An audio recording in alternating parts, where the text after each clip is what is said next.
téléspectateurs et chers internautes, bienvenue à cette émission que vous aimez, un livre, 1000 idées. Nous vous espérons nombreux à nous suivre, accrochés à vos postes télé ou à vos phones. Oui, soyez dans la joie, parce que désormais, les filles de Saint-Paul ont pensé à vous et ils vont réaliser désormais des émissions bibliques. Des émissions bibliques à la RTU dans cette tranche de l'émission Un livre, 1000 idées. Nous accueillons sur ce plateau deux invités que vous connaissez déjà et dont vous appréciez la prestation. Il s'agit de Mademoiselle Yvonne Kiabo et les coopératrices pauliniennes. Mademoiselle Yvonne, bonjour. Bonjour ma soeur. Et à côté d'elle, nous avons la sœur Sylvie Massika, fille de Saint-Paul. Sœur Sylvie, bonjour. Bonjour ma sœur. Et bienvenue à cette émission. Merci. Alors, avec vous, mes chers, aujourd'hui, nous allons entrer dans un monde merveilleux, un monde magnifique, un monde en même temps défiant, mais aussi passionnant et vital, le monde de la Bible. Du coup, on peut se poser la question de savoir pourquoi les filles de Saint-Paul de Lubumbashi ont pensé réaliser des émissions sur la Bible à la RTU, radio, télévision ou Moja, en ces moments-ci, dans ces contextes-ci, et puis en ces lieux-ci. Je me tourne vers Mademoiselle Yvonne. Pourquoi des émissions bibliques à la RTU et des émissions des filles de Saint-Paul? Merci ma soeur pour la question. L'année 2020-2021 a été proclamée une année biblique pour la famille paulinienne tout entière, répandue à travers le monde. En fait, toutes les filles et fils de Saint-Paul, apôtres, veulent simplement collaborer à concrétiser le désir de leur Père qui, s'adressant aux Thessaloniciens, stipule ce qui suit, afin que la parole de Dieu continue sa course et que le Seigneur soit glorifié, tiré des 2 Thessaloniciens au chapitre 3, le verset 1er. Je crois pour ma part que l'Église a reçu un héritage incommensurable, la Bible, la Sainte Écriture, dont le Concile Vatican II a souligné tellement l'importance dans la vie d'un chacun, des familles, de l'Église et du monde. Oui, Mademoiselle Yvonne, vous venez de souligner une chose très importante. Aujourd'hui, si les catholiques ont accès à la parole de Dieu, à la Bible, c'est aussi grâce au Concile Vatican II, n'est-ce pas? Et alors, j'aimerais mieux savoir, Sœur Sylvie, vous êtes fille de Saint-Paul, n'est-ce pas? Vous avez consacré votre vie au Seigneur pour vivre et annoncer cette parole de Dieu. Mais pour vous, qu'est-ce que la Bible? La Bible, c'est quoi, selon vous? La Bible, c'est un livre merveilleux. Elle est comme une bibliothèque constituée d'une collection de livres qui ont marqué et continuent à marquer profondément l'humanité. Et pour les chrétiens, je dirais, c'est la parole de Dieu à son peuple, de génération en génération, d'hier à aujourd'hui. Et nous a été transmise par nos ancêtres dans la foi. Et le Concile Vatican II rappelle qu'elle a été mise par écrit par des humains. Les paroles de Dieu exprimées dans les paroles humaines. À travers la lecture de la Bible, chacune de nous est invité à rejoindre la parole de Dieu dans les paroles humaines, dans ses vécus quotidiens. Rejoindre la parole de Dieu dans les paroles humaines. Vous venez de dire que la Bible, c'est la parole de Dieu. Mais il y a une question qui tourne chaque fois dans ma tête. Lorsque je parcours surtout les centres-villes de Lubumbashi, et je suis émerveillée de voir par-ci, par-là, les Bibles qu'on est en train de vendre.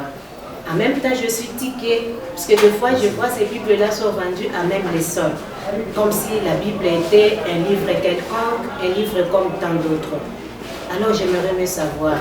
D'ailleurs, les dimanches, c'est encore plus merveilleux, parce que je vois les gens qui vont dans des célébrations eucharistiques ou bien dans des cultes avec soit la Bible sous les épaules ou bien la Bible en main. Et je vois d'autres qui ont des missels mensuels. C'est pour dire que les gens sont quand même assoiffés de cette parole de Dieu. Mais je me demande, est-ce que cette Bible est réellement lue correctement? Je vais dire, la Bible est là, mais est-ce qu'elle est bien lue comme il se doit? Mademoiselle Yvonne, qu'est-ce que vous en dites? Alors, selon les statistiques, la Bible est un best-seller mondial. C'est le livre des livres les plus recherchés, les plus vendus, mais les moins lus correctement, comme vous venez de poser la question, ma soeur. Mais alors, ça me fait aussi plaisir lorsque quelqu'un me demande un service en me disant, si tu passes par la librairie, est-ce qu'il n'y aurait pas moyen que tu m'achètes la Bible? Mais à sa demande, je associe aussi mon intention de prière pour que même en le lui achetant, qu'il puisse la lire et que ça puisse l'édifier. À cela, je dois aussi ajouter que l'apôtre Paul a ce souci qu'épouse aussi le Concile Vatican II. En disant, le Concile Vatican II a voulu dire ceci: il faut que l'accès à la Sainte Écriture soit largement ouvert aux chrétiens. Dei Verbum numéro 22. Voilà pourquoi la première requête de l'apôtre Paul dans cette lettre aux Thessaloniciens est que son message qu'il identifie comme étant la parole du Seigneur se répande rapidement. Parce que pour lui, le Seigneur ne sera glorifié que par ceux et celles qui font de sa parole leur nourriture quotidienne et se laissent pétrir et transformer par elle. En fait, la Bible aide les chrétiens à entrer en communion avec Dieu. Voilà, la Bible aide les chrétiens à entrer en communion avec Dieu. Et cette Bible est appelée à être diffusée largement pour que les gens aient accès à cette parole. Je me tourne à nouveau vers la sœur Sylvie, qui est fille de Saint Paul, qui a donné vraiment sa vie pour que cette parole de Dieu soit diffusée largement dans le monde. Mais concrètement, comme fille de Saint Paul, que faites-vous, ma soeur, pour que ce désir-là de Saint Paul soit vraiment réalisé? Je répondrai à cette question par un double volet. Du point de vue personnel et du point de vue apostolique. Du point de vue personnel, je tâche de lire, donc je fais l'effort de lire quelques versets chaque jour pour que la parole de Dieu continue sa course dans ma vie, pour que cette parole me transforme. Je profite également de toutes les lectures que la liturgie m'offre quotidiennement en essayant de retenir une parole pour essayer d'en vivre dans la journée. Et du point de vue apostolique, nous sommes une maison éditrice, que vous savez très bien, qui donne la place centrale à la production et à la diffusion de tout ce qui est entré à la Bible. Parce que selon notre fondateur, le Père Jacques Alberion, la Bible est cette lettre que Dieu a écrite dans ses filles et ses fils et qui mérite d'être ouverte, lue, afin qu'elle atteigne son but, atteindre le cœur humain et le transformer. Alors j'aimerais savoir quelles sont les productions des éditions Pauline dans ce sens. Mademoiselle Yvonne, vous en savez quelque chose? Nous avons, pour ce qui concerne les éditions Pauline, le livre d'initiation à la Bible. C'est un livre dont l'auteur est Jean-Marie Guillaume.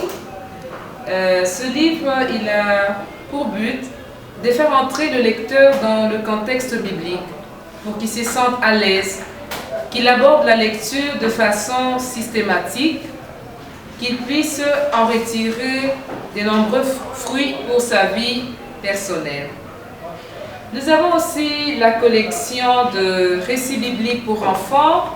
Nous avons Noé et l'Arche, nous avons les récits des Pâques, nous avons les paraboles de Jésus, David et Goliath, les miracles.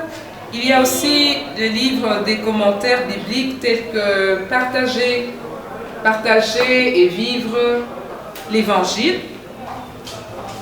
De Monseigneur Richard, hein? Ah oui, oui, de Monseigneur Richard. Année A et B. Et depuis l'année 2015, les éditions Pauline ont publié une Bible intitulée Bible africaine. Waouh, Bible africaine.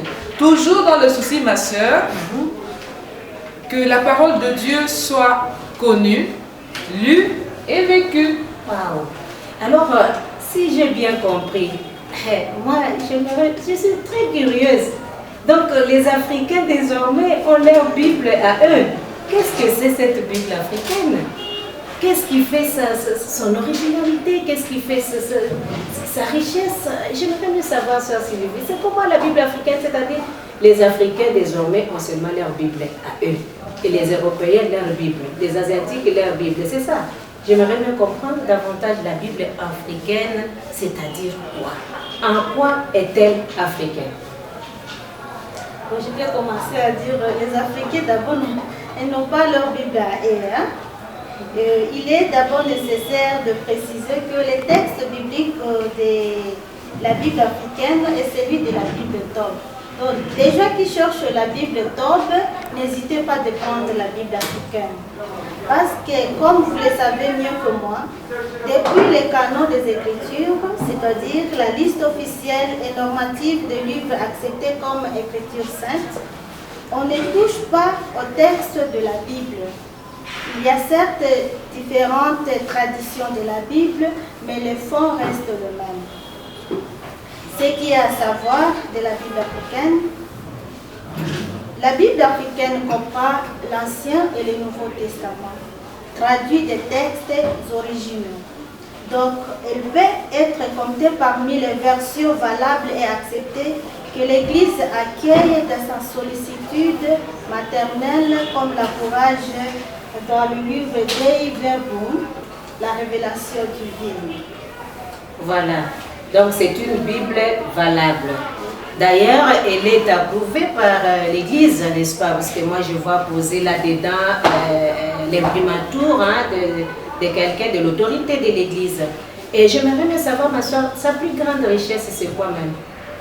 Oui, sa plus grande richesse, vous allez trouver les gens qui aiment la Bible et les gens qui ont déjà acheté la Bible africaine. Ils vont trouver sa plus grande richesse dans ses introductions, dans ses commentaires et ses notes. Ah oui, moi j'ai essayé de lire les introductions des lettres de Saint Paul, c'est magnifique. En tout cas, avec ça, même si on ne vous a pas expliqué pourquoi Paul a écrit, vous lisez vous-même, vous allez comprendre. Je ne vais pas dire qu'on n'a pas besoin des prêtres pour ça, les prêtres ont toujours sa place, mais on peut avoir accès à la parole de Dieu grâce à ces introductions. Et l'originalité de cette Bible, c'est quoi, ma soeur? Ce qui fait l'originalité de la Bible africaine, c'est l'approche contextualisée faite par le bibliste et les théologiens africains des thèmes développés dans les passages bibliques. Ok. Cette Bible africaine a aussi une ambition, celle d'atteindre plus profondément la femme, l'homme africain. Et la Bible africaine est une bonne nouvelle non seulement pour les Africains, mais aussi pour tous ceux et celles qui désirent avoir une nouvelle compréhension et un nouveau regard sur le texte biblique. Désormais, les amoureux de la méditation, de la parole de Dieu, de la prière, de la liturgie, de la prédication, trouveront dans la Bible africaine une précieuse compagnon de leur vie chrétienne à travers le page qui se déploie dans leurs yeux enfants. Mademoiselle Yvonne, et les notes de la Bible africaine, que nous apportent ces notes-là? Est-ce que c'est nécessaire d'y mettre aussi des notes? Merci pour cette question. À mon humble avis, la Bible africaine, grâce à ses notes et ses commentaires, nous apporte une plus grande compréhension de ce qu'on lit. En outre, la richesse de ces notes et commentaires reflète non seulement le patrimoine culturel propre au peuple et aux pays africains francophones, mais aussi les richesses éclairantes de sa propre sagesse, proverbes et les aspirations spirituelles. Alors, tout à fait, puisque l'Africain, avec les proverbes, comprend davantage, hein, c'est qu'on lui transmet. Et alors, sœur Sylvie, j'aimerais mieux savoir, vous avez pensé imprimer une Bible africaine, mais elle est en français. Est-ce que ma grand-mère qui est au fin fond du village a accès à cette Bible puisque vous l'avez imprimée en français, ou bien vous avez pensé aussi à d'autres personnes qui n'ont pas accès à la langue française? Vous y avez pensé? Oh, en imprimant cette Bible africaine, vous retrouverez la Bible africaine en version anglaise, français, swahili, malgache et portugais. Version anglaise que nous avons dans nos librairies ici au Congo, New African Bible, et nous avons aussi Bible africaine et Biblia Yaki Africa. C'est que nous pouvons trouver ici au Congo. Ah, donc, c'est dire qu'on peut envisager dans l'avenir, nos frères qui sont au Kasaï aussi pourront avoir accès grâce à une traduction qui sera peut-être en Chiluba, et peut-être plus tard même une traduction en Lingala, pourquoi pas. Donc on peut espérer ça. Ça c'est une bonne chose. Et maintenant j'aimerais me savoir, cette Bible à quoi nous encourage-t-elle? Madame Yvonne, Mademoiselle Yvonne, bon, désormais toutes les femmes sont madame. Oui. Merci ma sœur. La Bible africaine, elle voudrait précisément nous encourager à lire la parole de Dieu, à la connaître davantage, à l'intérioriser, à la graver dans notre cœur et à en vivre intensement dans les circonstances de chaque jour. Et voilà, puisque la parole de Dieu nous parle dans toutes les circonstances. On peut y trouver toujours une réponse, mais à condition qu'on la lise bien, qu'on la lise comme il se doit. Et, chers téléspectateurs et chers internautes, nous sommes en train de chuter. Notre émission Un livre, 1000 idées va bientôt se boucler, mais permettez-moi d'adresser une toute dernière question à la sœur Sylvie. Sœur Sylvie, je ne vous accule pas, mais en tout cas vous êtes là pour ça. J'aimerais me savoir, vous avez présenté brièvement la Bible africaine. L'émission a commencé aujourd'hui. Les émissions vont continuer. Alors prochainement, qu'est-ce que vous allez offrir aux téléspectateurs, aux internautes, justement pour que cette parole de Dieu puisse continuer sa course dans nos vies, dans nos familles, dans notre société, dans notre monde, dans l'Église? Alors prochainement, nous voulons continuer avec des quiz bibliques. Nous inviterons sur ces plateaux les amoureux de la Bible pour qu'ensemble, grâce aux questions que nous allons leur poser, ils nous aideront à nous introduire dans le monde de la Bible. Les téléspectateurs qui veulent participer à ces concours peuvent s'inscrire sur WhatsApp ou appeler ce numéro 082 171 733 6 09 972 38 700 ou encore 09 731 35 668. À chaque émission des quiz bibliques, nous décernerons les dons d'une Bible au gagnant. Et voilà, on va offrir les Bibles aux gagnants. Quelle joie! Quelle joie! Mais je crois que le premier gagnant d'aujourd'hui peut être quelqu'un qui est avec nous. Et pourquoi pas? Parce qu'il est en train de travailler pour que la parole de Dieu se diffuse. Hein? Ah oui, on ne va pas citer son nom, mais on va commencer à lui offrir une Bible pour qu'on puisse vraiment goûter déjà ce que sera le quiz biblique dans les jours qui viennent. Alors, merci mes sœurs d'être venues. Merci. Merci mademoiselle Yvonne, coopératrice paulinienne. Merci ma sœur. Merci sœur Sylvie, fille de Saint-Paul. Et nos remerciements surtout à la RTU. Merci, grâce à vous, nous avons pu réaliser cette émission. Et nos remerciements particuliers et profonds au directeur de la RTI qui nous a associés à cette œuvre évangélisatrice. Le directeur, vous le connaissez, n'est-ce pas? Oui, Monseigneur Adolphe Soloti, là où il est. Merci, Papa Adolphe. Merci à tous et à la prochaine. Rendez-vous ici avec les quiz bibliques. Au revoir.